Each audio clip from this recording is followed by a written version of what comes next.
Welcome back mga kaboxing!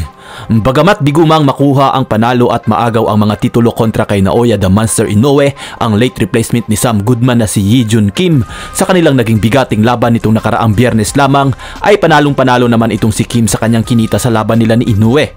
Dahil ayon po sa reports ng Sports Illustrated mga kaboxing ay humakot nga po ng 750,000 pay-per-view sales ang laban ng dalawa.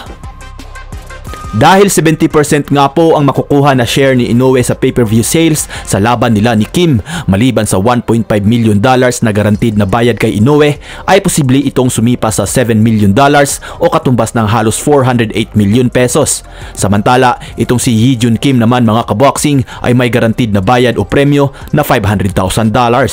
Pero dahil may 30% share din siya sa pay-per-view sales sa laban nila ni Inoue, ay umabot po sa $1.2 million ang kinita ni Kim sa laban niya kay Inoue. Halos 69 million pesos kung i-convert natin sa peso mga kaboxing.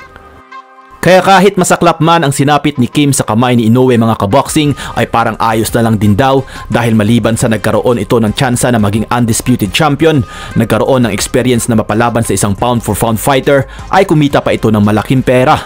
Kaya sa ngayon, maraming mga boxing fans ang nagsasabi na si Naoya Inoue daw ay ang cash cow sa lower weight division. Kaya di rin maiwasan sabihin ng ilang mga Pinoy boxing fans na kaya hamon ng hamon ang mismong pambato natin na si Jandriel Casimero dahil manalo o matalo ay tiyak kikita ito ng malaki.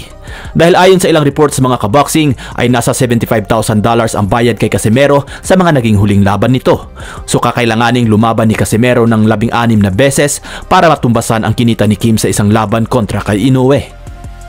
Pero di nga lang po si Casimero ang naghahangad na makalaban itong si Naoya Inoue mga kaboxing dahil matagal na rin naghahamon ang former Unified Super Bantamweight Champion na si Murodjon Akhmadaliev. At kahit sa mas mabigat na division ay marami ding nag-aabang sa pag-akyat ni Naoya Inoue. Andyan si Rafael Espinosa, Nick Bol, Brandon Figueroa at Robeisy Ramirez. Sa ibang balita naman mga kaboxing, matapos nga pong naging matagumpay ni Bam Rodriguez sa kanyang huling laban buwan ng Nobyembre nitong nakaraang taon lamang kontra sa matibay na pambato ng Mexico na si Pedro Guevara na may kartadang 42 wins with 22 knockouts, 4 na talo at 1 tabla via third round technical knockout para mapanatili ang kanyang hawak na WBC Super Flyweight Champion belt, ay target nga po ng kampo ngayon ni Rodriguez ang isang unification fight ngayong paparating na buwan ng Mayo. Dahil mismong trainer ni Rodriguez na nga po na si Robert Garcia ang nagsabi na posibleng magbalik aksyon ang kanyang alaga ngayong buwan ng Mayo sa isang unification fight. Ang makakalaban daw ni Rodriguez ay depende sa kung sinong champion ang available. Kasalukuyang hawak ngayon ni Fernando Martinez ang WBA champion belt at hawak naman ng pambato ng South Africa na si Pumilele Kafu ang WBO champion belt. Pero sabi ni Garcia, mas gusto daw labanan ni Rodriguez si Fernando Martinez. At kung sakaling maging matagumpay si Rodriguez kay Martinez, ay balak na nitong umakyat sa 118-pound division para sagupain ang undefeated at current WBC Bantamweight Champion na si Junto Nakatani.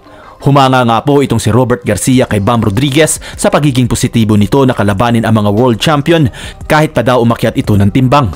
Dahil ayon kay Garcia ay gusto ding akyatin ni Rodriguez ang Super Bantamweight Division para kalabanin lang si Naoya the Monster Inoue.